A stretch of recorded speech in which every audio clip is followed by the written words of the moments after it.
Good evening. Welcome to the April 18th meeting of the Zoning Board of Appeals. My name is Matt McNamara. I'm chairman of the board.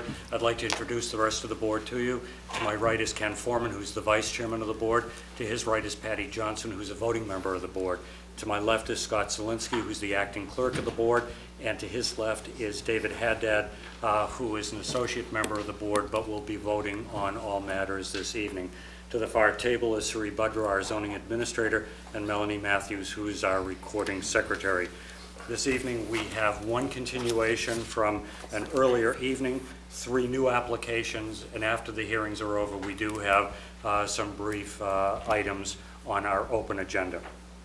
The first application, if I may, because there are a number of you that are here this evening that haven't been with us previously, let me just quickly explain to you how we do proceed. The board is going to have a full and fair hearing on all of the applications this evening by listening to testimony from the individuals who have come. We have all reviewed the files. The files have been available in our offices.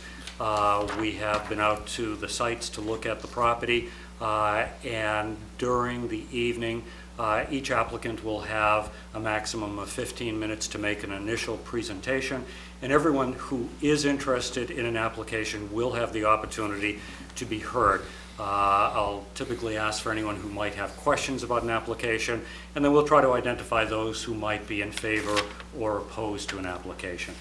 So as we proceed, the clerk will generally read in the application for some basic information. We'll get the presentation from the applicant.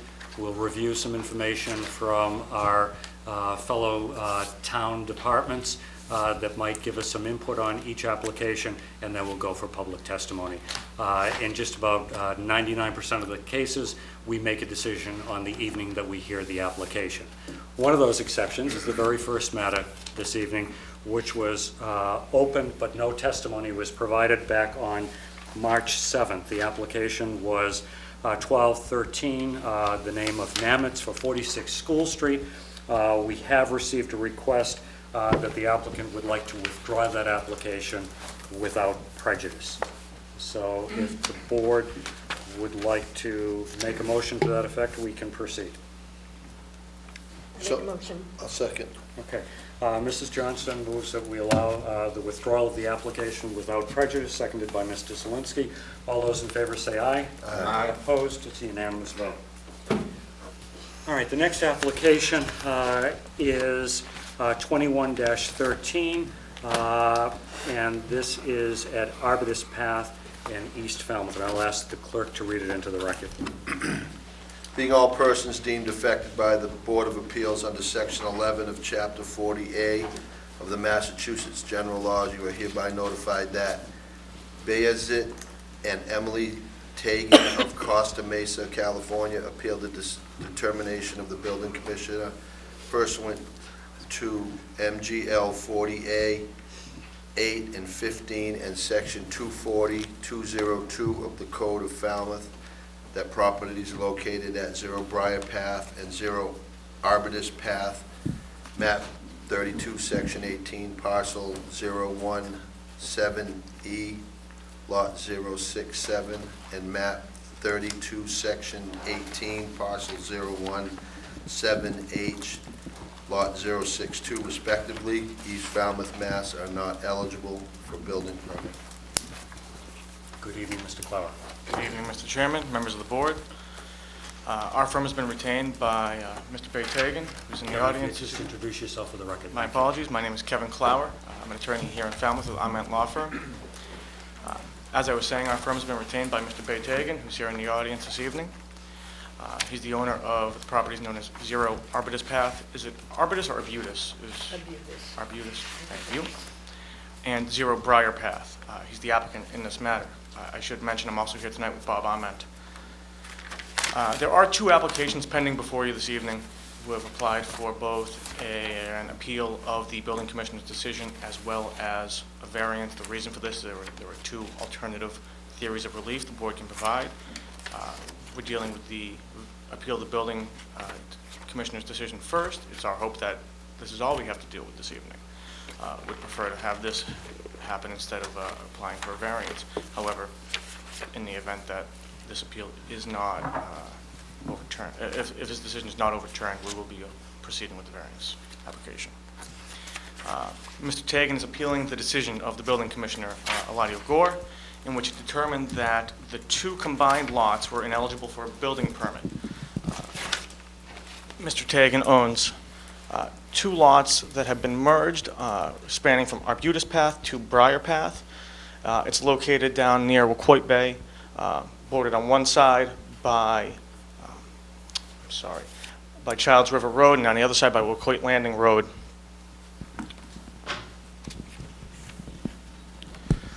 The appeal is brought under Falmouth Zoning Bylaw, Section 240-202. The question is whether or not Mr. Gore erred in deciding that the deviation from the width requirement was so insignificant as to be considered negligible or de minimis. As I've said, the properties are in the Wacoit area of town. They're adjacent to each other, and they span from Briar Path on the south to Arbutus Path on the north. They're two land court lots that have since merged, and the lot is zoned residential C.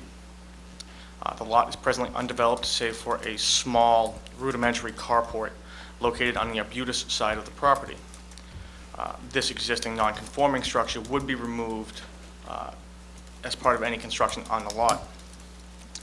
Records of the registry indicate that this area was subdivided in 1926, I apologize.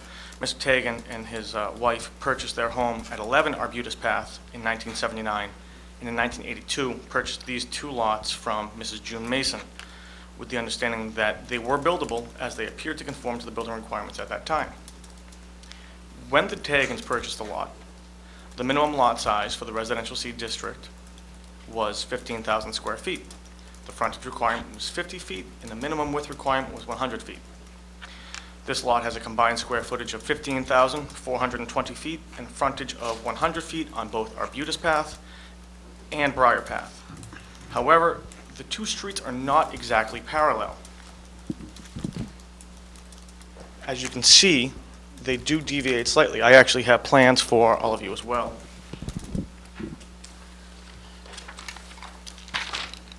These are in the packet. You could put those distributed. Thanks. Oh, that was?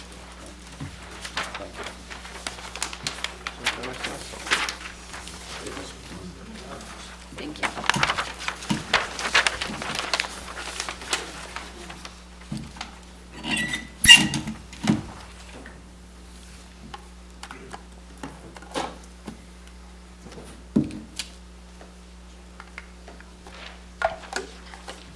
As you can see from the plan, Arbutus Path and Briar Path are not exactly parallel. What this means, this design quirk means the actual lot width of the property is 99.7 feet, being 0.3% or 3.6 inches short of the 100-foot width requirement. 3.6 inches. 3.6 inches out of 1,200 inches for the width requirement. It's this big. That's the deviation.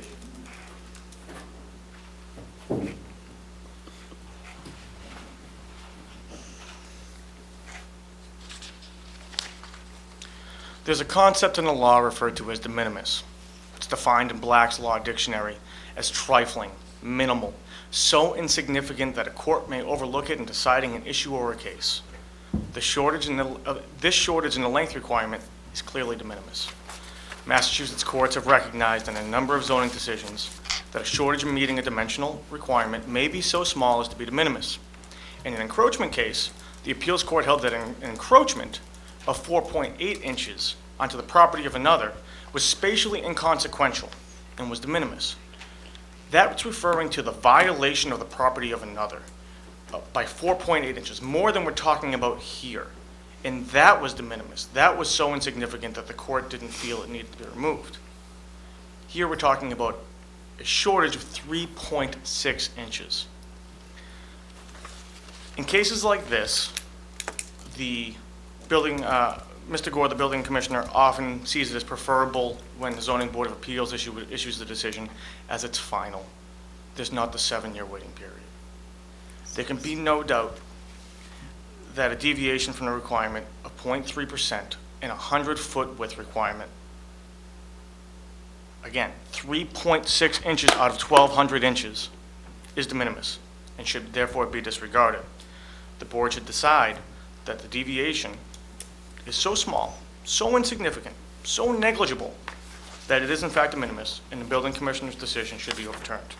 As always, I'm happy to address any questions you may have. Thank you, Kevin. I'm going to ask the clerk to just review any information from our other departments, and then the board will ask questions of the applicant.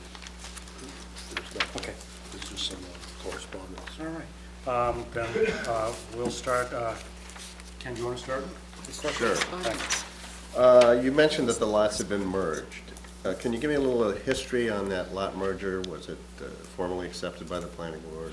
It was deeded to them in 1982 by June Mason, who owned both of those lots and the abutting lots. When she deeded them out, they were described in one deed as one parcel and are therefore considered merged. Okay, and they've been assessed as a single lot? They've actually been assessed as two separate lots. Okay. Second question I had is, are there other vacant lots in the vicinity that you know of where there is a similar deficit in the lot width requirement? There is a vacant lot directly abutting this to the west.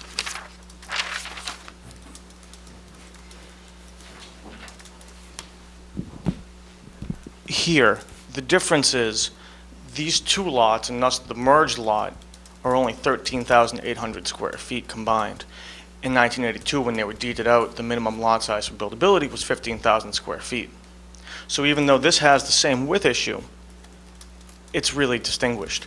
These two lots have both been built upon and both have the exact same width issue, being 99.6 or 99.7 as a width.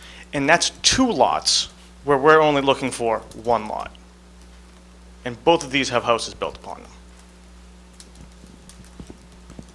Okay, those are my questions at this moment. Thanks. Patty? What does the pink on that plan represent? The same situation as the other two lots? All built on? smaller lots than we're looking to build upon that exist in the area that have currently been built on. Many of these don't have the 100-foot width requirement. I don't know when some of these were built. I don't know the details as to some of the lots, but these are all smaller lots here in pink than we're currently trying to have determined as buildable. You said that they had merged, but have they merged through land court? Is the land court made the revisions to make this? There's still, it's the 1926 plan is still the plan of reference, and it's been described as two parcels in one lot. The zoning board in a number of cases has determined that two lots are merged via deed in a recent case that comes to mind. It's treated as one lot. There's no separation between the two. There's been no effort to keep them separate. So we're assured by the applicant that only one house will be built? We're only looking for the determination of these two lots as one parcel being buildable. Okay. That's all. Okay. Scott? Kevin, I get two for you. Sure. Are there any utilities that extend from the property where the house is to the carport property at all? Not that I'm aware of. Ms. Chanel, do you know?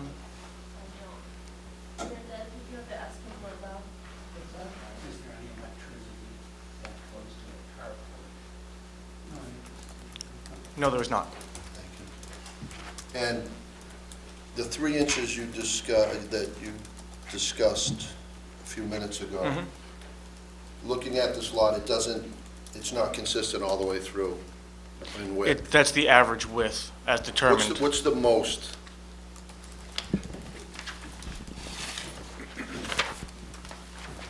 Well, we do have a frontage of 100 here, but We're talking about lot width, though, right? 99.8 we have at this point, but it's determined by a circle within the lot. So the lot width is 99.7 as determined by the standards. Thank you. Thank you, Mr. Chairman. David? No questions. Kevin, if you could just, for the purposes of identifying it clearly, where is it? It's Briar Path where the boats are cross the path. Could you show us where that is so that we can see it in juxtaposition for the lot that you're talking about? I'm not quite sure I'm following the question, Have you Matt. been out to the site? Yes. Did you see boats going down Briar Path? I mostly looked at it from Arbutus. I did go to Briar, but it was somewhat impassable at that point, so I didn't, Full of briars. not just a catchy name. No, I was just wondering where, for those of us who've been Well, out to the site. It looks as though, based on this map, which we know is not always completely accurate, it looks as though the paving ends prior to that lot. But there is paving that reaches that lot on Arbutus. Okay. So the boats are not on the lot in question? No, I don't believe so. And access to that lot would be through where the boats are? That's my understanding from having been down there. Okay. But there is access, road access from Arbutus right now, so that could be the means of access. Okay. And Kevin, just another question too, is following up on Ken's I'll just stay question. here. That's all right. When he was asking whether or not the same width issue existed, and am I correct that you answered that actually the pink lots, the yellow lot, and the white lot going to the west all have the same lot problem? Yes. So they're all about 3 or 4 inches shy of what is required. Is that true on the ones that are off of Wacoit Landing Road as well? These Going ones the other way? down The here, east. East, there you go. I can't see it from here, but it looks like 2 and 3, just in front of the, no, those are wider. so those are wide. Those were originally subdivided as smaller lots. And I believe in your packet you have the original 1925 map. That was originally 3 lots.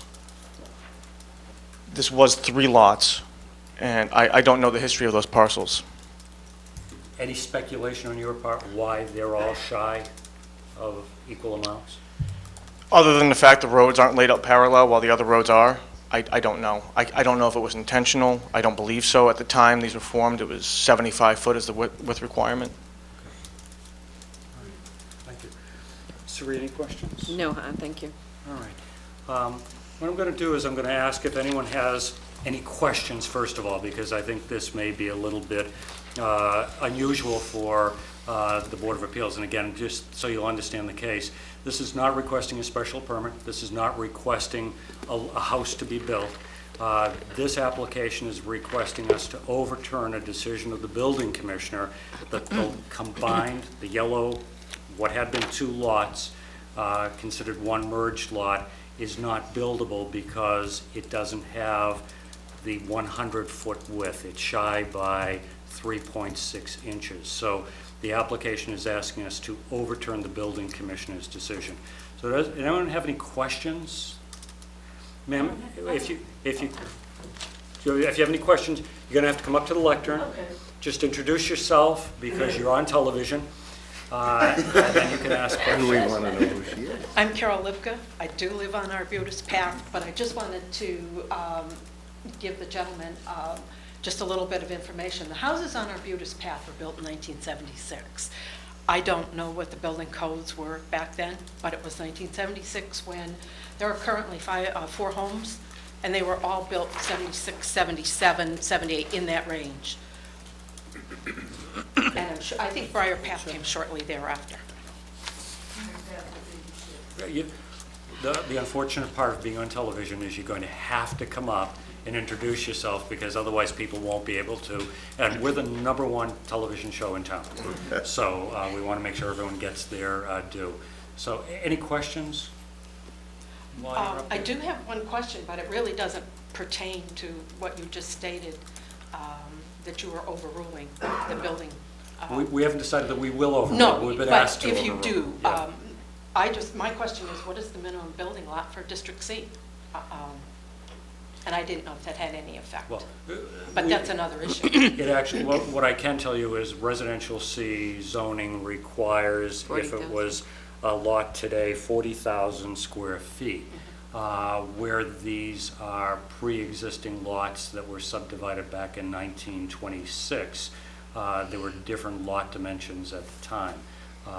And the requirement, looking back at these lots, would be 15,000 square feet combined square footage.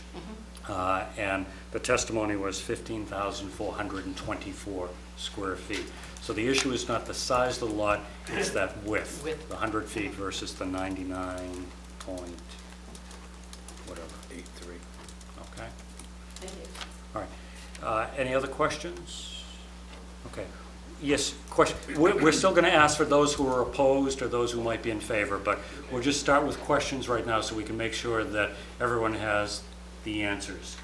Bill Robinson, resident of Briar Path, Hey, Bill? and I am just curious to know how 2 lots became 1 lot, and if there's still 2 lots, isn't the first thing that you need to do is to petition to join the 2 lots as 1 lot and then go forward? I'm going to let the lawyer earn his money and answer that one, so I don't have to do it for him. You get paid way more than I do, Kevin. There is the concept of the doctrine of merger. When lots are held in common ownership, they can merge over time, depending on the changes in the zoning bylaw during that time. Given those facts, given the changes that have happened, these lots are deemed merged. And just a quick point to, I'm sorry, ma'am, I missed your last name. Ms. Lipka's point, the width requirement changed to 100 feet in 1972. So they were deficient in their width requirement if they were built in 1976.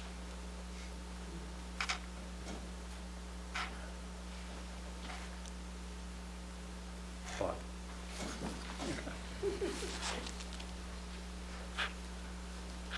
Thank you. As you know, I'm Bob Ament, an attorney, and working with Mr. Clower on this, and just want to add a couple of things. As you can see on the plan, we have 100 feet of frontage. In fact, we have 100 feet of frontage on 2 streets. I think it's very likely in this situation, and the 2 lots next door are very similar because they're going at the same angle between the 2 streets. So their lack of frontage is very, very small, just like in this. I'm actually pretty confident that if a builder had simply submitted the plan showing the house, showing 100 feet of frontage, a building permit would have issued, especially back in the 70s. But it does appear that those lots were probably non-conforming at the time. We felt it was necessary to point out the problem, knowing it today. You don't build a house knowing that a zoning error can come back to haunt you even years later. You need to get it resolved. Now, our zoning bylaw actually says that in the residential C zoning district, a lot that's in separate ownership as of 1981 would be protected and buildable, regardless of the width, if it had 7,500 square feet. But you know, when we first looked at this, we said, well, this must be protected because it must have been in separate ownership. And then we said, well, wait a second, it isn't in separate ownership. What's going on here? And then when we studied it, we realized it was still protected as a 15,000 square foot lot when it went into separate ownership when Mr. and Mrs. Tagan acquired the property. Nobody realized at the time, again, looking at the plan, it's 100 feet on each of the streets. The lines are parallel.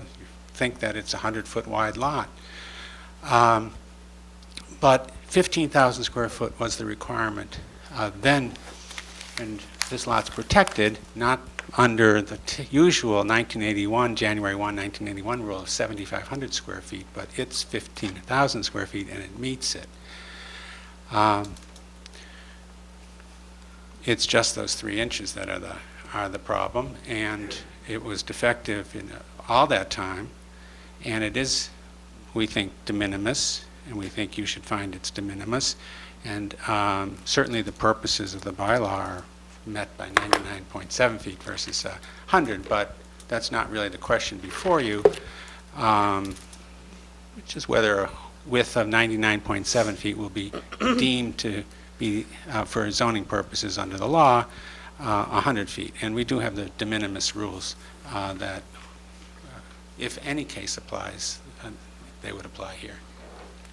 If I can just respond for Bill, too, in terms of my piece of it. The building commissioner would also be the individual that would have to issue a building permit. He's rejected the notion of it being buildable over 3.6 inches because there is no definition of de minimis in this town. The Zoning Board of Appeals has determined some time ago that only it can make that determination, so that's why it's here. The building commissioner would not be able to issue a building permit for 2 houses on that lot. It would not be able to treat them as separate lots at this point. Bill, if you want.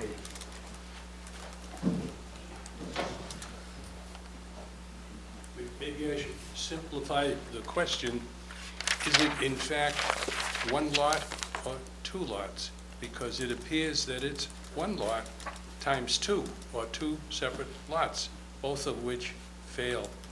And if you combine them, you almost make it, but you still fail. But the question I have, is it 1 lot or is it 2 lots? And again, it looks to me like it's 2 lots. Thank you.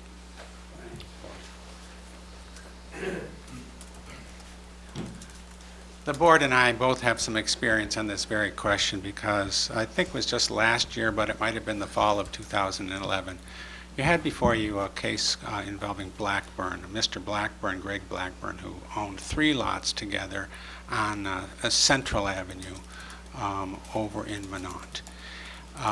And the case before the board was whether there were, it was suggested by neighbors opposed to the construction of 1 house, that there wasn't protection because there were 3 lots, not 1 lot. And in fact, the case was before you on an appeal from the building commissioner to determine that. And the ruling of the Board of Appeals, an absolutely correct decision that had to be made, is that as a matter of law, for zoning purposes, those lots had to be deemed merged. You have to merge lots. They will be considered merged unless there's an exception. We have some exceptions in the town of Falmouth for lots that are vacant but in common ownership with a house next door. That's an exception to the merger doctrine. But the doctrine is clear. These lots, for zoning purposes, regardless of how they're assessed, regardless of how they're held at the Registry of Deeds, must be deemed to merge. Now, should you make a decision that would allow building on this lot by deeming the shortage in width to be de minimis, certainly a condition, it should be clear from your decision that all you're approving is construction of 1 lot. If it was necessary, a condition of your decision could be that the lots be merged by a plan filed at the Registry of Deeds. That's very unnecessary. I don't believe it's probably been required in some cases and not in others. This is land court property. The expense of merging the 2 lots where it's land court property because of the different surveying requirements is fairly substantial. So we would hope that that not be a requirement. It is unnecessary to assure that there's only 1 house ever built there. But certainly we'd rather you find in favor of the appeal. If that's a great concern, then that could be a requirement I don't think it's necessary. I'm sure the board doesn't really think it's necessary for the very reasons that Mr. McNamara has just said, that the building commissioner is not going to issue 2 building permits. Any other questions? All right, then we'll go to anyone who's opposed to the application that would like to get up and speak. Actually, I have a question. Okay, sure thing. Paul? My name is Paul Demars. I own property on Briar Path. Just to clarify, the original request from the building commissioner was to determine whether or not it was a buildable lot. I mean, is there a plan to build a house, I guess is my question. There would not be one before us, because the only issue before us is whether or not this shortage of a couple of inches is enough to overturn the building commissioner.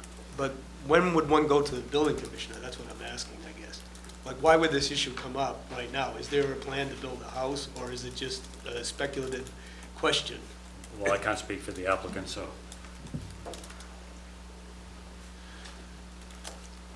Well, there are a number of reasons why you might want to get the determination from the building commissioner. One is because of the need to value it, whether it's for estate tax purposes or any other number of purposes. It may be important to get it to know whether to sell the lot, again, to know what you've got. It's also significant if you were to find that you don't have a buildable lot, then that might change what you do with the lot, or you might try to sell it to somebody on a butter, for instance. And finally, you might not intend to build on the property, but you might want to make sure it has the value of a building lot, that it's eligible for a building permit, because you want to have it valued as high as possible for purposes of making a conservation restriction gift or donating the property for conservation. So even if you had no intention of building on it, you'd want to know that it was a buildable lot. Now, as far as I know, Mr. Taken's intention is that someday a house could be built on this lot, and he has no immediate plans to build himself, and no immediate plans, I believe, to sell. In fact, one of the concerns that we had and why we would prefer that the Zoning Board of Appeals overturn the building commissioner and find that it's a buildable lot, rather than address this problem by granting a variance, which we think you could because of the shape of the lot, is because the variance rights have to be exercised within 1 year. And when I explained that to Mr. Taken,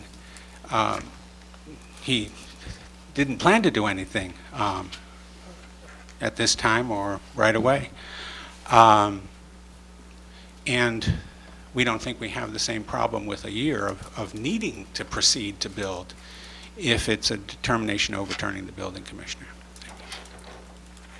Anything else, Paul? Well, I appreciate that explanation. So, but just in general, at any time, somebody who owns a lot can go to the building commissioner and ask him whether or not the lot is buildable, even if there's no plan to build on it? Oh, it happens quite frequently. That's, I'm just, for my own A information. variety of reasons, for sure. Okay, thank you. You're welcome. Any other questions? All right, anyone in opposition? Could I ask a question? Certainly, ma'am. My name is You're going to have to wait till you get there, okay? Thanks. My name is Rhoda Robinson, and I also live on Briar Path. My question is this: is that lot, if it's determined buildable, is there something that says that they cannot build a multiple dwelling on it? Because what happened on Childs River Road is they somehow got a variance and built a group of condos on the edge of the road there, which doesn't fit in at all with what goes on in our area. And nobody seemed to be able to stop that. And our concern now, if this is given not a variance, but if you overrule the building, and I know Bay has all good intentions of keeping it or maybe even donating it, but if it's determined a building lot, would somebody in the future, maybe not a year, maybe not 2 years, but at some point come in and be able to build a multiple dwelling? You cannot any longer in this town have more than one dwelling on a lot in a residential district. Well, then how did it happen? I can't answer that. It might not have been zoned residential. Yeah, I don't know, I don't even know when that was built. That was our major concern. Yep. Okay. Anyone in opposition? Anyone in favor? Any additional information? Any further questions from the board? The board has enough information. Would you like to close the hearing? Motion closed. Second. All right, Mr. Zelinski has moved to close this hearing, seconded by Mr. Foreman. All those in favor of closing the hearing, say aye. Aye. Opposed, unanimous vote. Okay. Again, the action that's being asked this evening is to overturn the building commissioner's decision so that it could be a buildable lot based on the fact that there is a de minimis width shortage. Okay, what action would the board like to take? You use the term de minimis. That we would have to make that determination if we Okay. want to overturn it. Okay, Okay. It's a case-by-case issue. okay. Okay.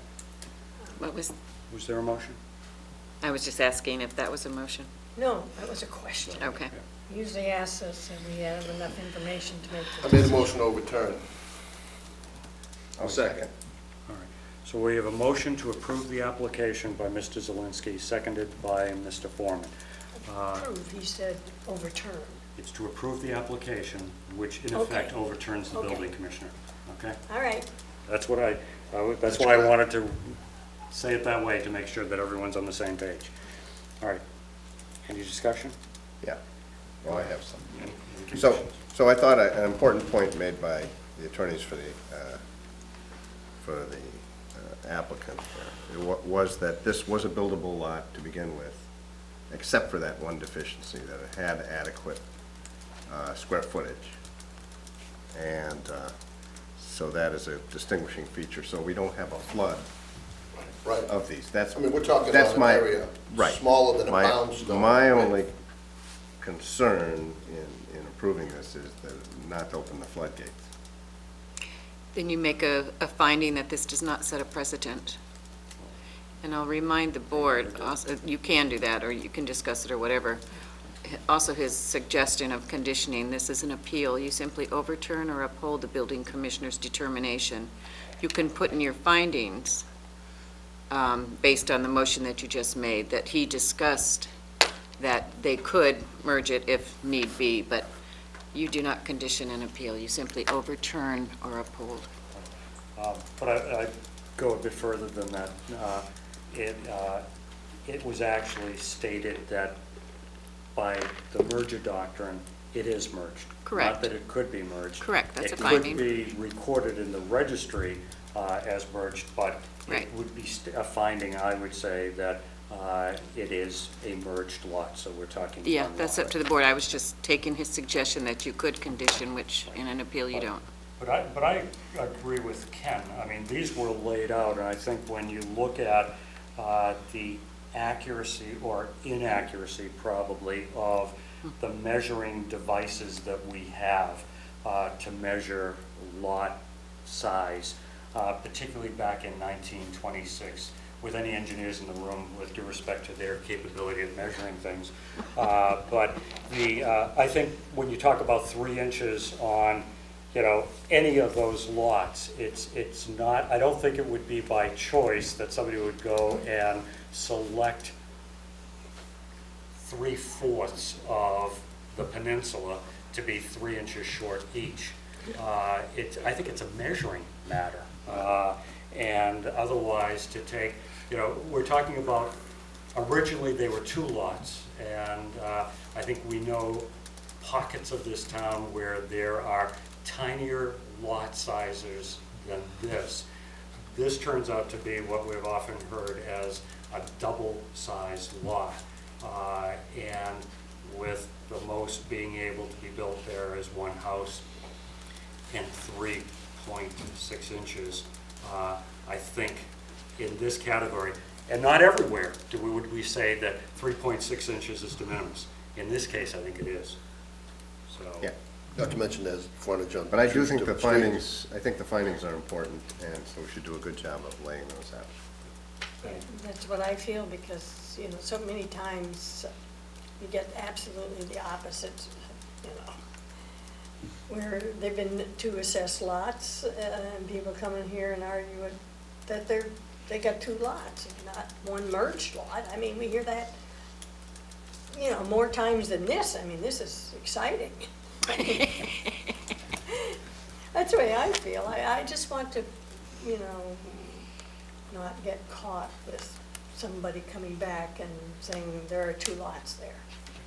And I think that comes down to the findings. And again, I think that part of the way I'm trying to argue Yes. this is to say 3.6 inches on a merged lot is de minimis. If they were separate lots, it may be a whole different story. And I think we've heard testimony that based on the ownership, that it is merged based on the doctrine of merger.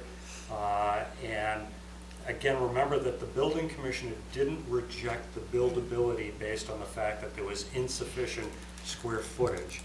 He based it on the width. The minimum square footage is 15,000 square feet. So I think there's some layers of protection here. So Right. I think we've got the 15,000 plus square feet. We've got the merger doctrine, and in this case, that it would be de minimis. Anything else, Sari, that we may have missed? I don't think so. I think I got the gist of everything. So anything else? All those in favor say aye. Aye. Opposed? Unanimous vote. All right, there is one more application that's on the same property, so sit still. And we will move into the next application, which is application 2213, also for the Tagan family. Good evening, Mr. Chairman, members of the board. My name is You're Kevin going to read Clower. it into We're the going to read record? it into the record first, okay? I'm jumping the gun, sorry. I'm very excited about this one. Being all persons deemed affected by the Board of Appeals under Section 11 of the Chapter 40A of the Massachusetts General Law, you are hereby notified that Bayezid and Emily Tagan of Costa Mesa, California, applied to the Zoning Board of Appeals for a variance pursuant to Sections 240-203 and Section 240-67A of the Code of Falmouth regarding lot width of subject properties located at 0 Briar Path and 0 Arbutus Path, East Falmouth, Mass. Maps 32, Section 18, Parcel 017E, Lot 067, and Map 32, Section 18, Parcel 017H, Lot 062, respectively. Should I go right to public comment if you wanted to move this along? Did you want to say You've heard my Mr. Clower? spiel at this Must point. be late. I would actually move that this be continued. You won't move, we'll do that. Well, But you're I'll going to ask for a All continuance. right, so you're going to ask to continue. And I assume that being the case, that you want the appeal period to run on the first one, so that when we pick a date to continue this, we're going to look for potentially 20 days. 27-ish, probably. If it takes us a long time. Knowing for some of the trends. Okay. June Could I just- 6th is the date Could I I just take suggested. a moment and explain this to everyone so they'll know? All right, there were two applications, and Mr. Clower mentioned this at the very beginning on the property. If the Board of Appeals had rejected the original application to overturn the building commissioner, the applicant had intended to come in and say, because of certain characteristics of that property, they would like to have a variance. They're not going to proceed with that at this time because the Board of Appeals acted favorably on the first application. But anyone can appeal the decision of the Board of Appeals within 20 days after its written decision to Superior Court or to Land Court. So what they're asking is, in case there's any appeals, that we continue this application until some point after that. Okay? So, what date did we want to? June 6th. June 6th. Is there a motion to continue this hearing till June 6th at 6:30 p.m.? So moved. Second. Mr. Foreman, Mr. Zelinski, all those in favor of continuing this application, say aye. Aye. Aye. Opposed? Unanimous vote. And Thank you, that's right gentlemen. here in Town Hall. Yeah, and it will be right here in Town Hall. Thank you all very much for coming out and helping us with thinking this through. We appreciate it.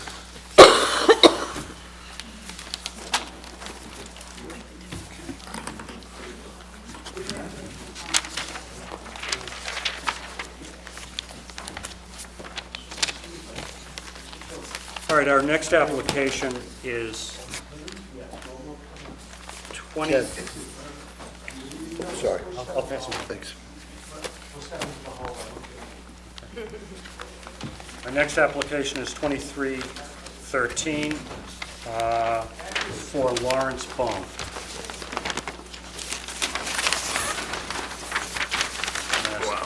Have to read it in?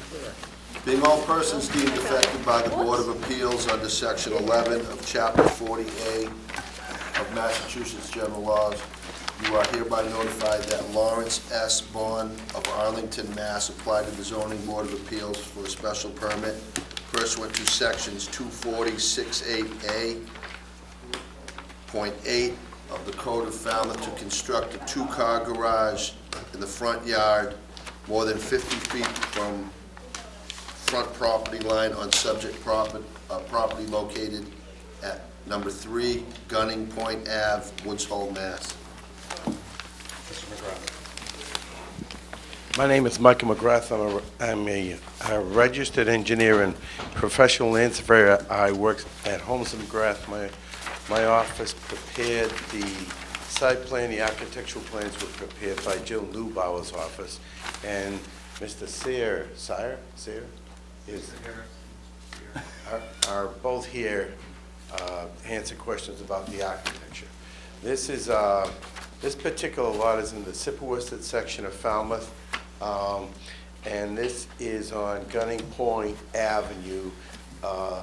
Sippewisset Road is approximately in this location. The lot that exists has been in existence since the late 1890s or early 1900s. It's lot 65. It has an area of 21,600 square feet. The lot's all upland. To the rear is an open space parcel that has some floodplain and wetland resources, but the work is all a sufficient distance away. There's an existing house that exists in this location shown on the plan. The proposal is to tear this down, build a new house, and build a new garage. The garage requires a special permit in that it's in the front yard of the structure. The front yard being a line that would project across the front face of the building. The town bylaw has different findings that the Board of Appeals has to make in order to approve a special permit like this. The first one is that is the site suitable for the intended use. This is a 21,000 square foot lot in a subdivision that probably contains over 100 lots. So I believe that it's very easy for the board to come to the finding that this is an adequate site. Obviously, when you tear down a house and build a new house, there's no real impact on traffic and safety. That's one of the next findings. While we will have a visual impact on the neighborhood, the house here is small and not really significant, so the new house will, as far as I'm concerned, improve it. There was a Title V septic system installed in the front yard as a requirement of the code, or was designed to be installed. And so the site has adequate utilities, and it's also served by town water. We won't have any effect on affordable housing. This is a single project, and it does not require any other approvals. Now, what I have had a series of conversations about, there's provisions in the zoning bylaw that says an accessory use, which a garage is an accessory use, has to be less than 30% of the total floor area of the house. We are asking the board to recognize what my client wants to do. He lives next door. He would like to get the special permit and immediately tear the house down. He would then come in, provided the special permit was issued, and build the garage in the fall of 2003. He would get a building permit for at least the foundation for the proposed house. And then in 2014, the fall of 2014, he'll build the rest of the house. That's a little bit different. And the reason that we have to put the foundation in and keep the building permit open is to make sure that the the structure conforms to zoning. I did agree with that. I have a letter to memorialize what I just said.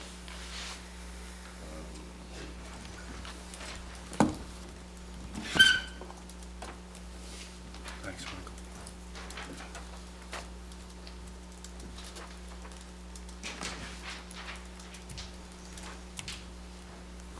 Thank you.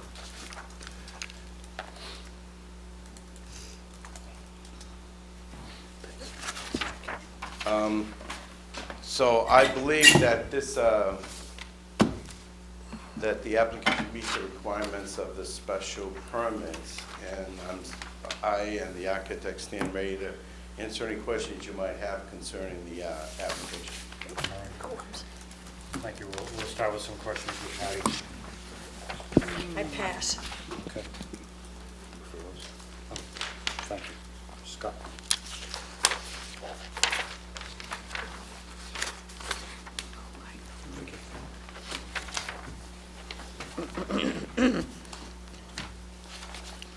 Engineering, no comment. Health, the proposed garage will have a finished space above which will be considered a bedroom. The proposal includes plans to upgrade the existing septic system to 5 bedrooms, which is adequate for the existing dwelling, and 1 more bedroom in the proposed garage. Natural resources, no comment. Planning, no comment.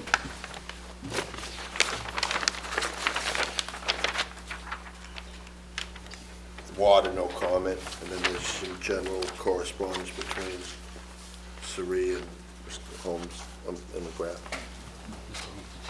All right, Patty, so you had none. David? There you go, Mike. While you're up there, just had a couple questions regarding where the garage is going to be placed. When I was there, it seemed kind of wet there. I was wondering, is there going to be a basement under that garage? Is it slab? And I'm going to defer to the architect. thank you. Hello, my name's Chris Harris. I'm an architect at Jill Neubauer Architects here in Falmouth, and we're working with Larry and Judy Bond on the design of the house and garage. So the garage will be slab on grade. There's no plans for space below.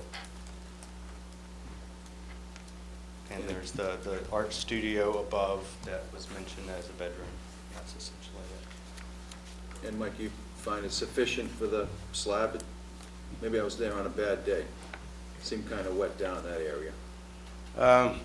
This is, I used to live in this neighborhood. The soils in this subdivision are, this is at the end of a terminal moraine.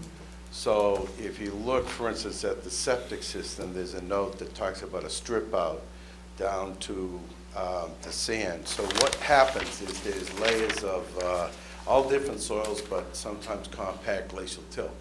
So while it may appear to be well, it doesn't have the requirements for a wetland. The soils here do hold more water than what you might be used to in Hatchville or East Falmouth.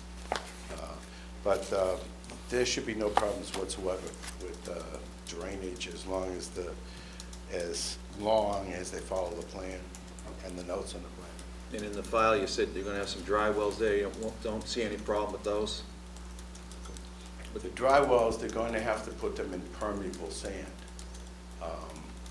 So as long as they put in permeable sand, there'll be no problem. The other point about roof runoff is that there's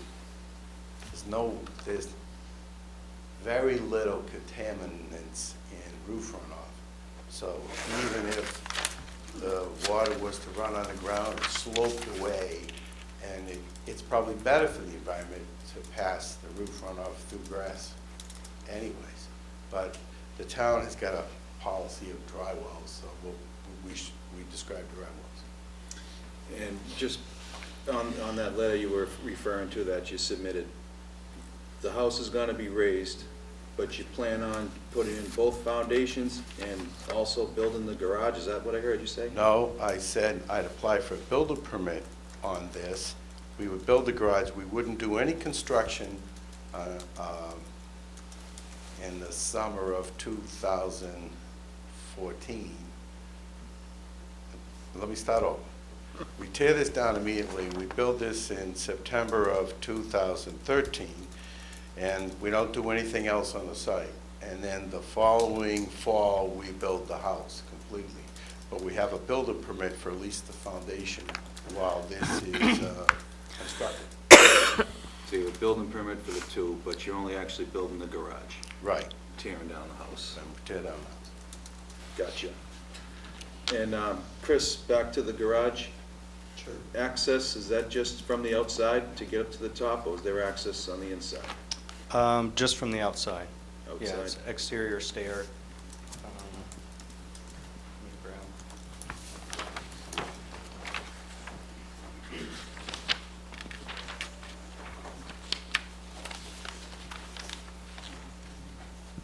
There's exterior stair on this side of the garage here, hugging the setback line. And you just have, just where it says the art studio up there and a bathroom? Yep, a bathroom and What is that, a closet I there? believe it's a small closet, yep. All right, no further questions this time. Thanks. Thank you, Scott. Any plans to use that to aid with the construction of the other house, construction office, or nobody's going to be staying there while the other house is being built? No, there's no, I mean, other than storing materials in it or something like that, there's no intent to use it as an office or any kind of space like that. No cooking facilities at all up there? No. Thank you very much. Thank you. Jim? So do you have numbers for lot coverage with the proposed new house and this structure? Yes, they're shown on the plan. Lot coverage is going to be 13% by structures, parking, by structures is 19.9%, and with the structures, pavement, parking, it's 26.5%. It's 20% is the maximum allowable lot coverage, and for the structures, pavement, and parking, it's 40%. So we conform to zoning. Okay. And the maximum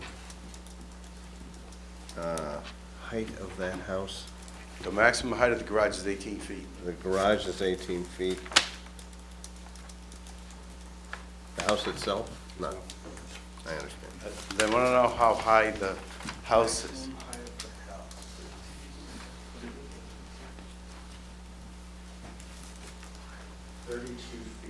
From the face of the house.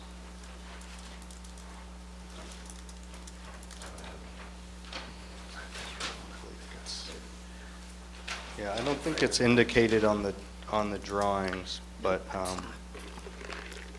believe it's 32 feet.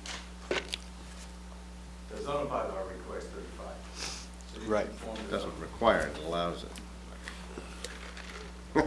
Correct. English is anguish to engineers.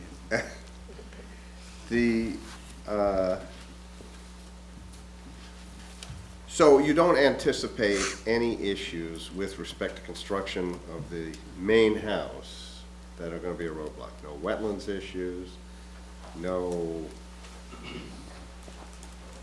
you're not asking for extra height or anything like that? No.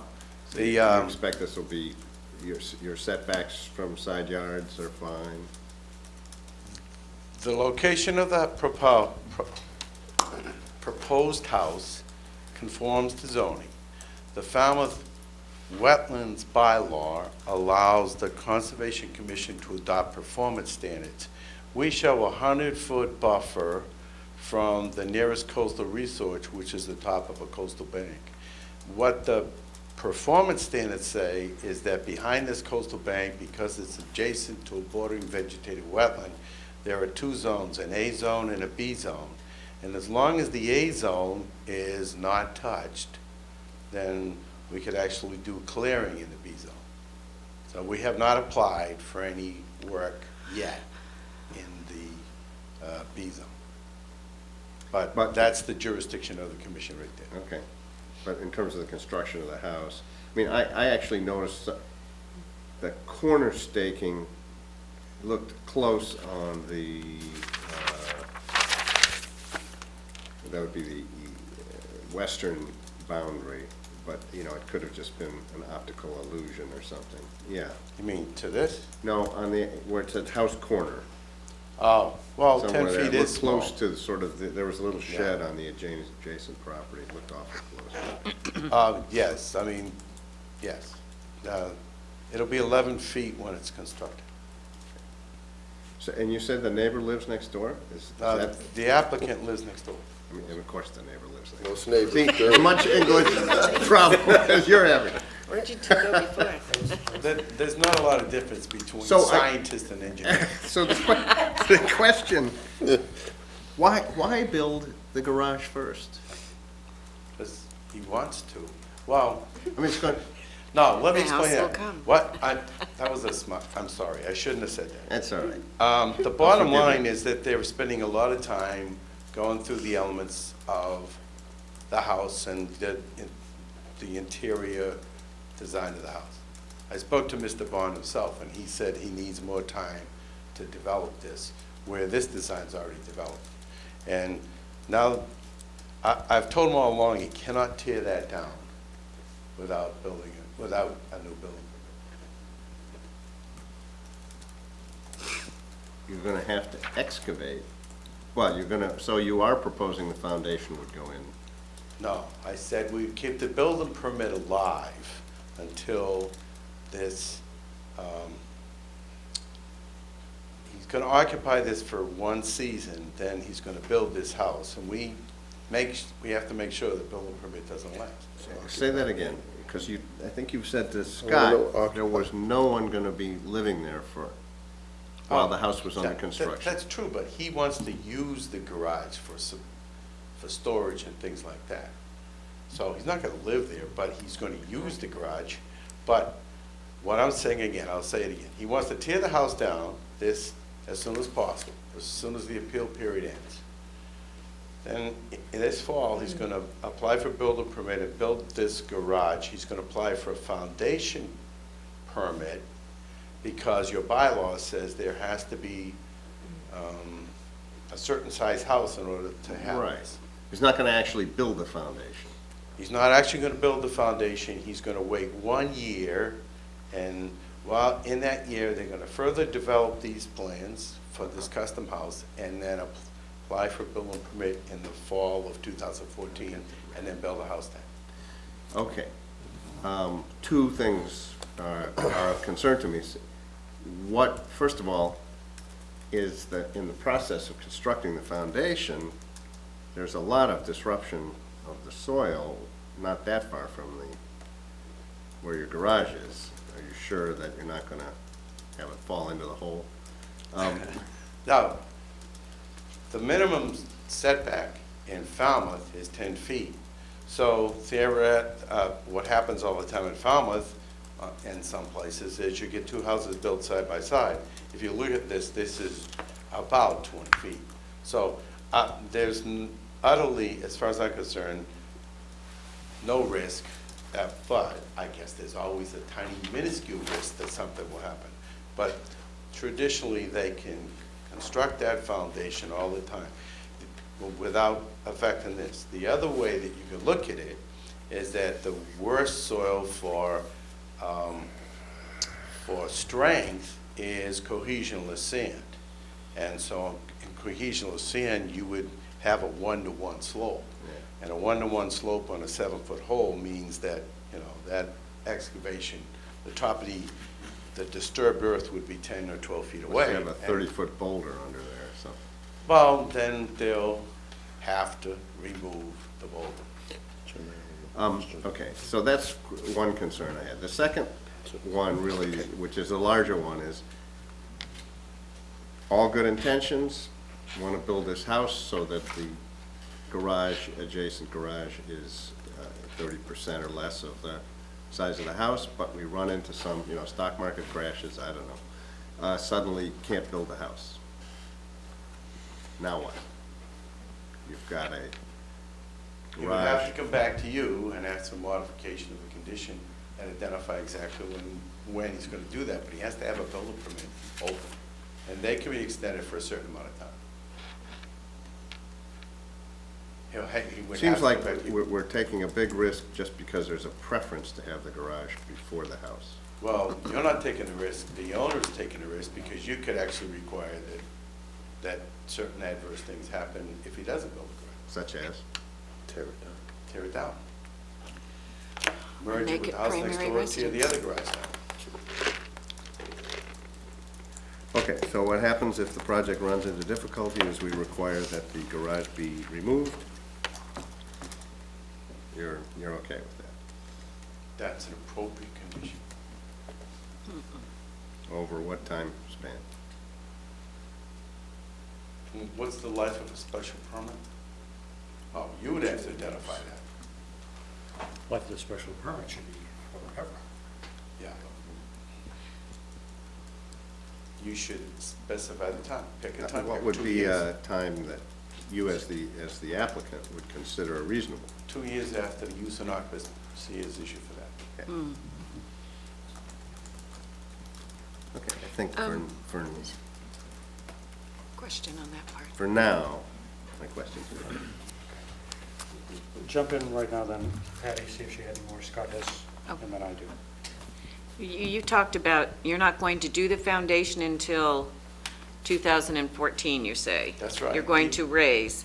So for those 2 years that you're asking for an extension on the house being built, there will be an accessory use without a primary? Right. Regardless of a There'll be a building building permit? permit for the prime.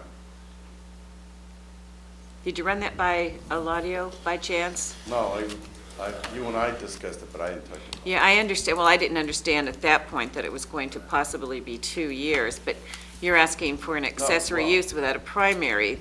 Only for 1 year when it comes down to it, because this will be built, there'll be a time In the period of fall. a year, and then this will be constructed. Okay, I'm sorry, you said 2 years from occupancy of the garage. I said, he asked me for a threshold when this becomes endangered, and I said 2 years. If they don't have the house built within 2 years after the use and occupancy, then there's a This problem. board can't compel removal, only building commissioners can. So, Scott, oh, I'm sorry. Patty. Patty, do you have anything at this point? The only reason he's here is for the garage in the front yard. correct. Okay. So that means we're not even discussing the house. And we are because, The percentage, the 30% is Okay. based on a In proposed order to floor have plan. accessory Okay. use, you need to have a primary use. Could I maybe ask a question or comment? If we had come to the board with the intent that we're building the garage and house at the same time, if that was never an issue, I assume if we had the building permit, we could build the garage first, we could build the garage second, we could build, it could be sequenced in any number of ways. And so I'm not sure, I guess the point being, I'm not sure if it, what the difference is, whether we're trying to obviously be forthcoming. With the garage in the front yard. Try to answer that as best you can. Again, we're not the planning board, we're not the town meeting that establishes it, but an accessory use has to have a primary use. If there is a primary use of a certain size, that accessory use is limited to 30%, no greater than 30%, or no greater than 50% of the lot size. And I can only imagine that the reason town meeting put that in was to not have accessory uses without a primary use. Sure, no, I understand that, but if the building permit's open for the entire project, if we pulled a permit for the entire project, then at that point, you have a primary structure. It might not be built yet, right, but it's been permitted as such. That's probably a question that the board's going to have to discuss when it gets all the testimony, rather than my telling you what my thoughts on that are. I think Sure. we're going to have a discussion about that before we close the hearing, so you'll have a sense of it, okay? Okay, sure. Scott? Could you go over the customization of the house? Are we talking about just interior customization, No, it's a, not footprint? I'm talking about from what we're seeing now. Through testimony, we heard that it's going to take a year or whatever the time it's going to take to go over the custom features of the house. That's not going to affect the footprint that we're seeing now and the square footage that we're seeing now, is it? no. It's, the footprint, is pretty much set as it is. It's more. Pretty much set is, personally, I need to know that it's not going to change in order to make a decision, myself. The footprint was bigger, and I told them they had to reduce it to conform to lot coverage. I understand, So Mr. that's McGrath. if there's any changes, they're going to be de minimis. Are they going to be interior customizations, or is the footprint going to vary from what we see right now? I just need a... No, the intent is that the footprint is set, and that we'll be working out interior details, framing, you know, that kind of thing. Thank you, Mr. Chairman. Sir, did you want to comment before I ask you? I just wanted to clarify for what a question was asked a minute ago. There's an existing dwelling there. If this had come to us just for the garage, and I explained this to Michael, the 30% would be based on the existing dwelling. Right. Especially when I found out that originally that dwelling, to my knowledge, wasn't going to be raised until they were ready. So then that 30% would have been based on 1,076 square foot floor plan. Yeah. So you'd have a very, very small garage and possibly no second floor. Now that they're proposing to raise the existing and put a proposed on there that isn't finished, the design's not even finished, we've got to ensure, before you make a decision, that that garage will not be more than 30% of the proposed dwelling, and that just because you have a building permit, I've seen a ton of building permits lapse due to economical issues or whatever, then you're going to have an accessory with no primary. So that's a concern. So you've got two concerns. You're not sure about the footprint, although you say you are. They're still in a design mode. And the other aspect of the accessory without a primary. So I think the board's got two. I'm going to ask a few questions first. Michael, follow up on Ken's question, and I know you were sort of tongue-in-cheek, but I still don't understand it. Why the garage first and not second? If you've been to the site... I have. And you know that they live next door, they have a similar arrangement where they have a parking and a structure in the front yard, then you walk back to their house. So they're used to this kind of living, and so... But why, I guess the question I'm asking is, why not build your house first, then come for a special permit for the garage? But they really don't want to look at this house the rest of the summer, when it comes down to it. They don't want to, they want the house to be gone so that they have... That doesn't answer my question, though. You can take that house down tomorrow with the appropriate building permit for demolition. You could build that house whenever they want, and then come to the Board of Appeals for the garage. So it's just the timing that you're objecting. No, I'm not objecting to anything, Michael. I'm just trying to get the answer to the question. Why are you coming for the garage first? You said because they don't want to see the house, but they're going to tear the house down. My clients asked me, can I build the garage first? I said, only, we have to go in for a special permit, and we'll explain to the Board of Appeals the timing. So he asked me to do So that. it is really just a preference piece? It's a personal Okay. preference. I thought I answered that before. So it's a personal preference You of may the... have, I guess I thought I didn't, it sink in very well. The next question, Michael, is the height of the garage is proposed to be how? 18 feet, 18. it's shown on the Are you plans. changing the ground level? Are you changing the grade? The slab is 23.3.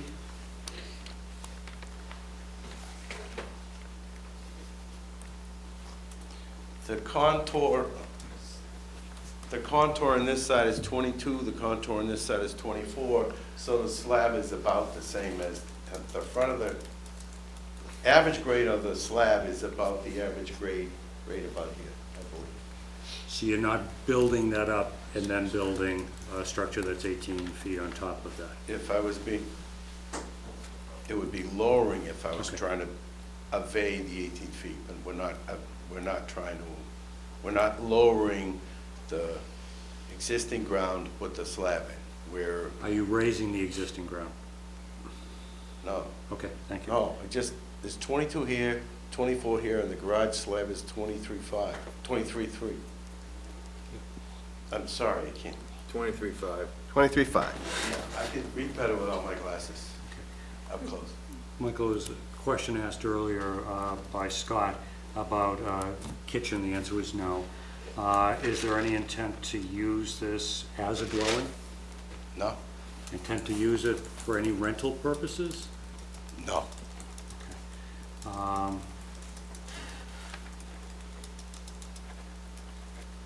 Okay, that's the only questions I have for now. Anything Understood. else? All right. You're not interested in this application other than collecting a fee. Did you have anything that you wanted to say, sir? No. Okay, folks? Yeah, Okay. All right. Any other questions, Michael? All right, let's have a little bit of a discussion on this and see where we go. And we might be able to answer the questions that were asked of us. Anyone want to jump in? Go ahead. If we do grant this, even though it appears you're putting the cart before the horse, I guess it is just a matter of preference, putting the garage up for the house. Like Chris was saying, he's pulling a permit for the whole thing. What difference does it really make? They're not gonna use the garage as living areas, just using it as storage, so as long as he gets that done in a timely manner, I don't really have a problem with any of that.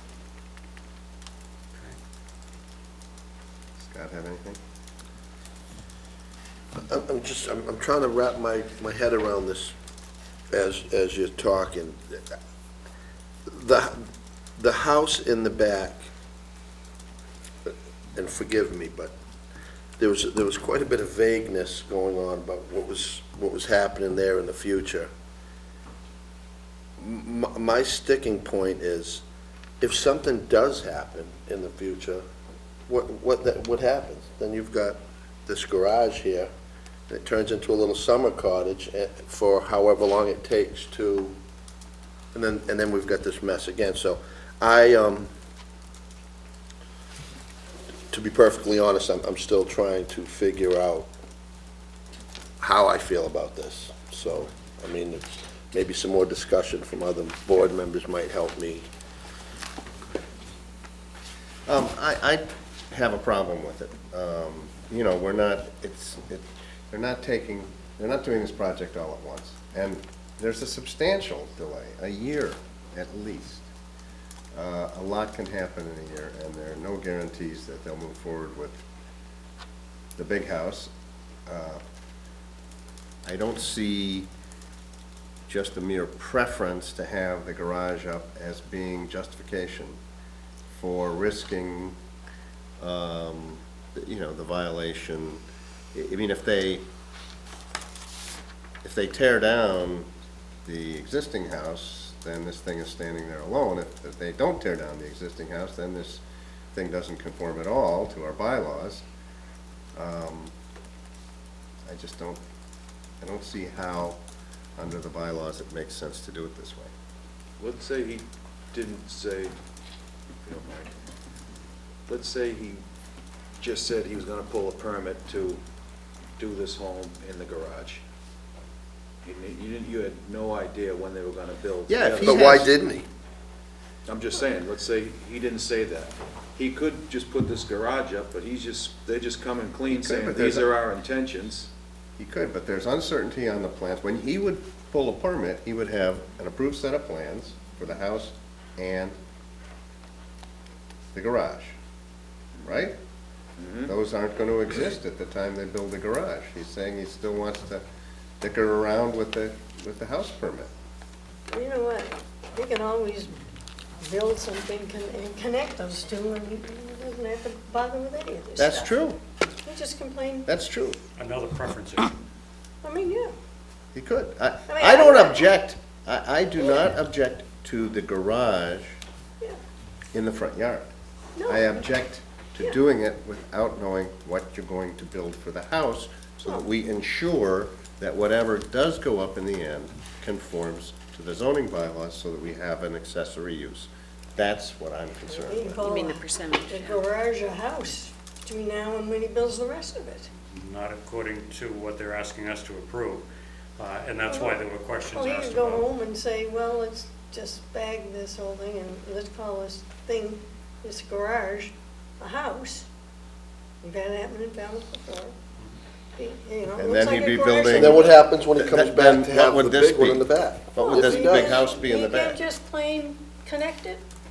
And make do an this- expansion? If he The only connected thing- it, it do wouldn't that. be in front of us. If he connected it, it wouldn't be in front of That's us. Right. correct. He doesn't That's wanna do that. correct. But that's not what's before us. That's another preference. The only thing we really have to worry about, though, is that 30% gross of the principal, as long as, If it's detached.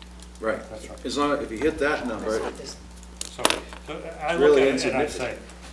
and I agree with Ken. And we haven't closed the hearing, so let us chat, and then you can certainly ask a question, okay? Front yard, not a problem. Never. Look at that neighborhood, not a problem whatsoever. If that were the only issue before us. In a typical application where somebody might be raising the house and coming in with a project all at once, even though we might not be focused on a special permit for the house, we would then see what was happening. And we would have a special permit for the garage based on what was happening. So we'd know what the 30% would be. If there were an alteration, then there'd have to be a modification to our special permit. This is coming in, and I have to agree with Ken, there is nothing to base this on. We don't get to tear a house down. We don't get to even ask you to write a covenant to file on the registry that says, and you will tear it down in 2 years if you haven't built a house that allows the calculation to go 30%. If, and why I was trying to get the question clear, Michael, if there was a legal basis, like you would lose some rights by raising that house, that otherwise you would not be able to protect without coming first before us for a special permit, I could understand that, and we might be able to find a way of doing it.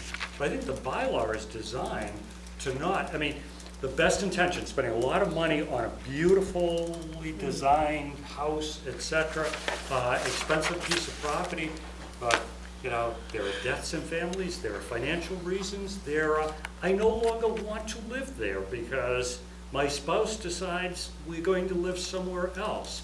And then we're faced with an accessory building that may be too large for something that goes in there later, or isn't without a primary use.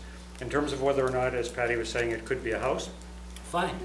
Go build a house, you don't need us. But if you want a garage in the front yard, you need us. But what actually has happened is that by being honest, you're now raising questions that if I didn't identify there'd be a stage, this wouldn't be any problem whatsoever. Actually, there would have been, Michael, It's- yeah. because when we saw the application, when we went out and did our visits, there is a rather small house on that lot. The size of this garage exceeded the 30%, so yes, it would have been a problem. But if I didn't identify, there would be a delay. If I told you we're gonna build the house right now, the new house, you wouldn't have a problem whatsoever. Correct. So, I don't know if I that's think you necessarily understand what I'm true. saying. We need some, perhaps the best thing to do is continue this hearing so I can discuss this But- with the client. In that case, you'd be getting a full building permit, right, from the building commissioner with a set of plans approved and so forth. For So the all, house- all they'd be doing is taking away the preference of building the garage first, right? No. Well, at Well, that and point, then it would the come actual before us. execution of the We'd know what we'd project be would be looking up at. to them. Right. But we would know what the proposed house was. No, what I'm saying is, You have to base your percentage, your approval on that 30% of an accessory structure versus the gross floor area of a principal structure. That's the unknown that I believe I thought you were talking about. Is it not? It's not the issue of honesty, Michael. It's the issue that you don't have a plan before us. Oh, we do have a plan. Oh, what's happened is that's going to be the house footprint. So Bylaw doesn't focus on the footprint, It focuses on the square footage. the floor area. And there's more than sufficient floor area in that house. You can make that house, I'm not exactly sure, it's 18%, what I think was the ratio between that floor area and the proposed garage. So we more than meet that standard. You can make that house smaller and you'd still. So Yeah, that's in the letter that he submitted. I did submit a letter saying that's 18% of that floor area. No, this is the second letter I sent. Yeah, it's in the file, it's been in the file So, today. When did it come up? It came in a couple days ago, and I thought it was in the file, and then when Mr. Foreman came in, I noticed it was not, so we put it in there. The emails have been in there. I'm sure the board members have seen my emails, my discussion with Mike. So basically, we're just down to timing type thing, it seems. Timing, and you want to see Yeah, but no, to me- definitive plans. A definitive plan that goes in, if you're getting a true building permit, right, you would have the plans for the house and the garage, and they'd all be submitted and approved, and off you go. I'll ask Sari a question. Not knowing the building commissioner's operation as well as you do, would there be a problem for the building commissioner issuing a building permit for the garage prior to a primary structure? I think what Eladio would do is definitely look at the total, like with what this board is doing, and seeing that the proposed, he might make a stipulation to Michael about, go ahead and, try and get the foundation or something, but they do phase projects. No, but my question wasn't so much the phasing, it was, would the building commissioner issue a building permit? He would have a for question accessory use? of, the same question you have. Are you going to finish this? Is this going to be an accessory? And I think what somebody just said is put everything on one building permit, Exactly. because the building commissioner does have that right to phase it. I do believe he's right, that, and that's why the special permit, if you do approve this, the finding has got to be based on that footprint, and if there's any change, that it has to come back for this modification. And if the house isn't built within a certain amount of time, then they have to come back and discuss it with the board as to when that's going to happen, or does that garage then become a primary? That's So what's it's making me nervous, is the garage without a true building permit for the house. So it sounds like the applicant needs some answers from Mr. Gore. Mike, would they'd fill the, after they raise that other house and take the foundation out, would they infill that hole in the meantime before, yes, yeah, for obvious reasons? yeah, children, etc. Exactly.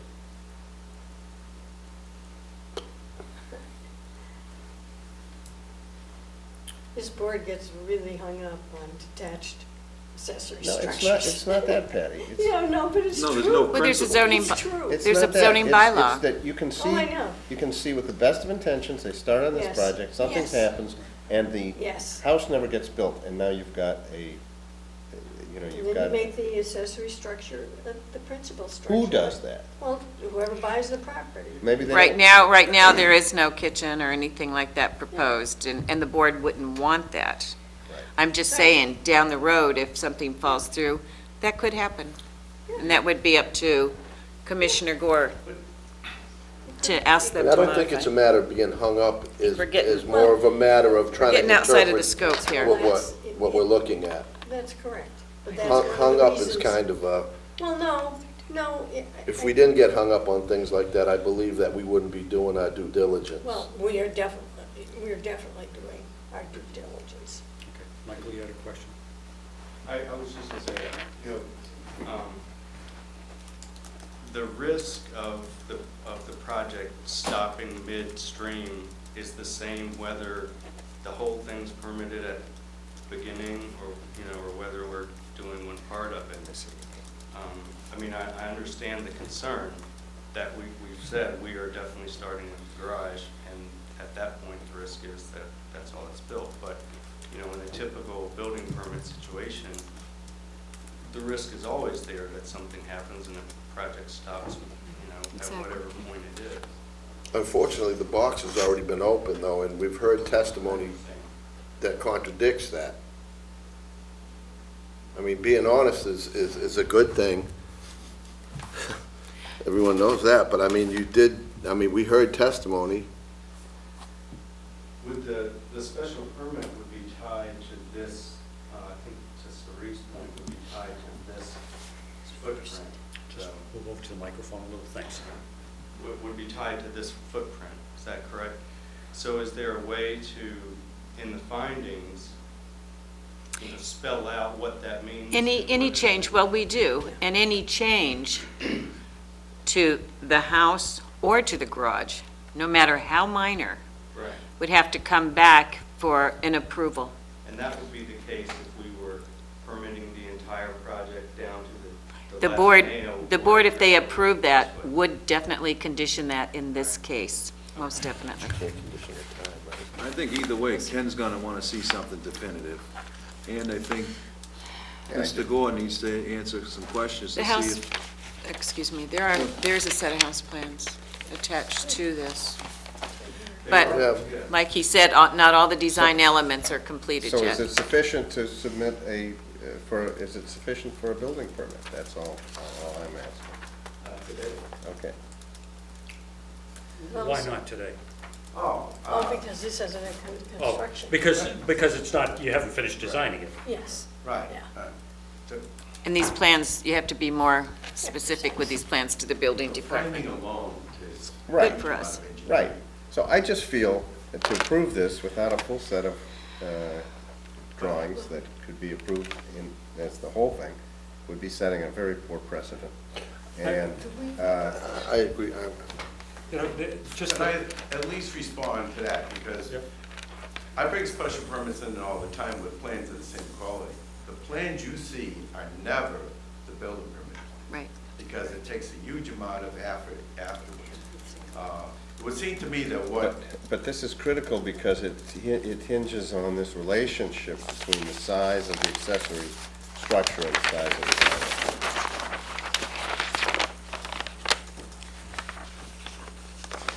It would seem to me that I should come back with a letter from Eladio that describes whether or not he's comfortable with that, and a commitment from the owner that says what happens, and he takes on the risk of having, if he doesn't finish the construction within a certain amount of time, which I nominated 2 years, with what would happen, so that the risk is all his, because it's his choice, he's coming before you. But again, if we hadn't described that, if I hadn't told you, I might not have even needed it if Eladio would have said, all right, I'll let you have the building permit first. The house will look like that, it's just all the little details are being adjusted right now. So why don't I continue the hearing? I'll come back with those 2 pieces of information. Just one point of clarification, and perhaps if you do something, you do come back. Based on this letter, which again, we didn't see till just moments ago. I just brought it in because I... Right, no. But I mean, I like to read things like this, and, that it's, raising occurs before the garage gets built, which we didn't learn till right now, which I think is one little bit of protection, because if all of a sudden that house stayed there and we had a very large garage compared to that, I mean, it certainly well exceeded the 30%, if I remember correctly. Oh, yes, yes. That would have been a problem. So, you know, I think eventually if we get through to approving this, it's getting the conditions down that no building permit, I don't know how we work it out. I mean, that this isn't the, we're not making the decision right now, but somehow no building permit issues until the raising is done so that we don't risk having a large accessory building done. Well, exactly, the finding would be just exactly on what Michael said. They're going to raise the dwelling and construct the garage first. So you said earlier that we have no power to order a structure to be removed. You don't. So when Michael says that the owner will come up with something that he assumes all the risk, what are those options? Well, I think that's where he needs to find out from Mr. Gore what that's going to be. Your protection is the way that you condition it. Any changes whatsoever, any lack of construction, delay on construction of the house, it will come back to this board, and Mr. Gore has to make sure that they do. He enforces. So if we have a problem with it, we contact them. Short of tearing a house down, what's the enforcement other than? Or the cure. Well, he stated, and you guys condition what he stated. When that house comes down, then they can build the garage. No, I understand that, but if they don't ever build The house. the house? That's when it has to come back to you. That's what I said, lack of construction of the house comes back to you for a determination on the accessory structure that was based on that house. But now does that become the primary structure if that was to have happened? That's not, that was something that the board would have to determine. Like I said, there is no kitchen. And Eladio would be That's now the primary. involved. The thing is, it would be covered in the special permit, so there would be options for the applicant as well as the board to move forward. One of the I think other- this board can make those findings and make those conditions and make them very well. Isn't a building permit can be extended? Exactly.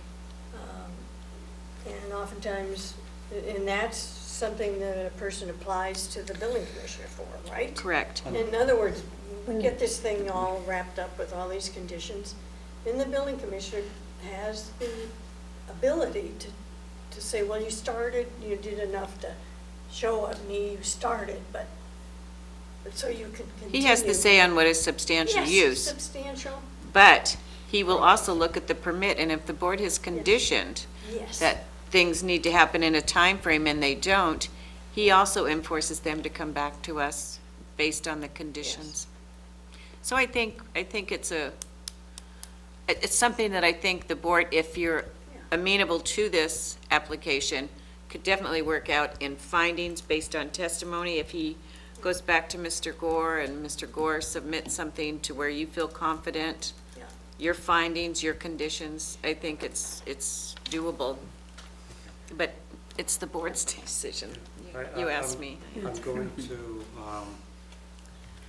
a couple of things, and then I'll make a suggestion. The new law that extended permits, does that include building permits? And we recently looked at that and what. It's my understanding that it does, yes. Right, so that's what, was that a 3-year? But that's only for applications in a certain amount of time frame. They haven't set it for this year yet. Right, okay.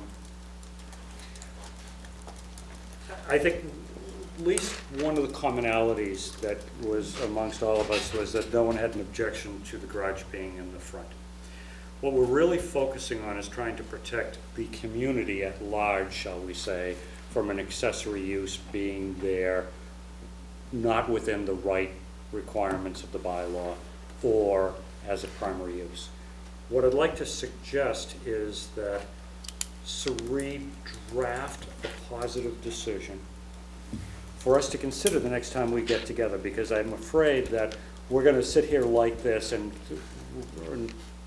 raise a number of protection issues that we may not have really considered seriously. If Mr. McGrath is going to talk to his client about what kinds of things the client is willing to do, Sari looks at those, and in conjunction with any commentary from Eladio Gore, we might be able to come up at the time that we continue this to with a permit that satisfies all of the issues that we have. I think if it just comes back and we hear more testimony, we're going to be sitting here doing the same thing again, so. That sounds like a good idea. I think that's a great idea. Michael, will May 9th be okay with you, or is that too soon? No, May 9th is fine. Is that okay with the board? Mhm. Yeah. Is everybody going to be here May 9th? May 9th. So you need a They'll give you enough time to look at what the plans are. Get commentary from the applicant is what you suggested, commentary from Eladio Gore. Right. And does that give you enough time? Sure. Okay. So you need a motion to continue to May 9th? Everyone agree with that date? All right. I request that. Yeah. All right. So, May 9th at 6:30 PM. I'll make a motion to continue this here until May 9th. Is there a second? I'll second it. So that's Patty. All those in favor of continuing this until May 9th at 6:30 PM, say aye. Aye. Opposed, unanimously. All right, thank you very much. Nope. That ends the hearings that we have for this evening. Before we go any further, Mr. Chairman, Yes, ma'am. could I introduce to the board Mr. James Murphy, who has applied to the selectmen to be an alternate on this board? Here's another set of plans down there, please. Sorry. James, I think you watched enough and know pretty much who the board members are. Jim, did we turn, did we turn down your application or not? Not yet. Were you happy with our? No, your home application. Oh, no, we approved it. We approved it. With quite a few conditions, I'll remind you. You didn't come to anything at that hearing, did you? Did you? Oh, I'm sorry. So you're Dennis's dad? Yeah, nice to meet you. Thank you. I'll be there. David, did you say that? All right. I believe you Thanks a said lot, that, Jim. David. And you Good prefer night. Jim? Pardon me? Prefer Jim? Did Melanie say that? Did you say that? But then how would we know the difference Must've been that between lady. you and Kevin? Tomorrow. All right. Good luck on Monday, Jim. Thank you. Good night. Okay, thanks, Suri. This goes back. All right, I could so, tell that he was getting tired. I guess he's not the quick. all right, so. So you want the minutes? Yes, it's on.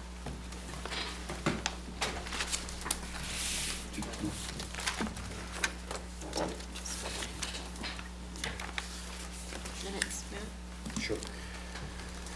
You want me to do it? Sure. All right. This is the minutes of the 21st of March.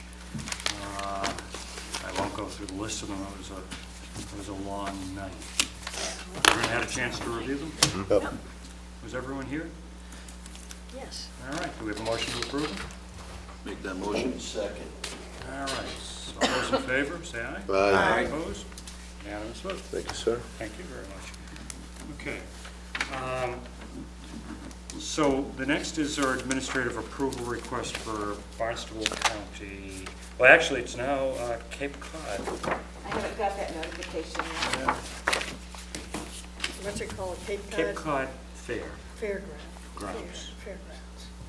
Okay, Really? this request came in just recently, and I felt like I couldn't administratively approve it because it's going to involve alcohol, electrical permit, food permits, blah, blah, blah, and I just thought the board should know, because Board of Selectmen's going to be involved, Board of Health's going to be involved, and of course the building department.